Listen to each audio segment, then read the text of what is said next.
Des conditions météorologiques extrêmes peuvent survenir lorsque vous vous y attendez le moins, alors voici comment vous préparer en cas de pluie torrentielle. Idéalement, vous devriez essayer d'éviter de conduire sous de fortes pluies. Vérifiez toujours vos prévisions locales avant de prendre la route et tenez compte des avertissements de la météo nationale.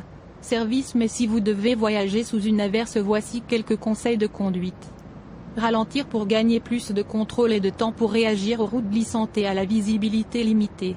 Au début de la pluie, l'humidité se mélange à l'huile sur la route et rend tout glissant et dangereux. Les fortes pluies finissent par laver l'huile, mais c'est à ce moment-là que vous devez vous soucier de l'aquaplanage où votre voiture perd le contact avec la route et a presque l'impression de flotter. Si vous vous trouvez en train d'aquaplaner, restez calme, relâchez l'accélérateur et voyez calmement que vous êtes dans une direction sûre. Évitez l'aquaplanage en ralentissant la désactivation du régulateur de vitesse et en évitant les freinages et les virages brusques. Vous êtes plus susceptible d'aquaplaner sur des routes asphaltées non groupées que sur du béton nervuré ou rainuré, en particulier s'il y a des ornières de pneus usés dans l'asphalte. Les flaques d'eau peuvent cacher des nids de poules, alors essayez de les contourner en faisant attention aux véhicules et aux voies adjacentes. Évitez les routes inondées ou l'eau en mouvement. L'eau profonde peut causer des ravages sur votre système électrique et votre moteur.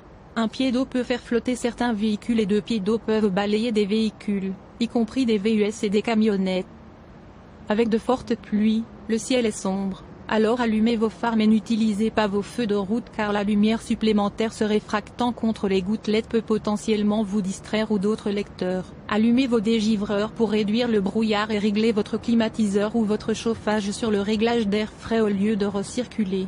Gardez vos distances avec les embruns des camions ou des gros véhicules. S'il devient trop dur là-bas, ne risquez pas qu'ils trouvent un endroit sûr sur un terrain plus élevé, loin des grands arbres et des poteaux isolés au cas où il y aurait des éclairs, et arrêtez-vous pour attendre que la pluie tombe passer. Alors s'il vous plaît, rappelez-vous quand il pleut fort, ralentissez. Si vous faites de l'aquaplanage, enlevez votre pied de l'accélérateur, ne freinez pas brusquement, évitez de déplacer l'eau et allumez vos dégivreurs. Restez en sécurité et pour plus de conseils de conduite par temps extrême, cliquez sur la vidéo suivante.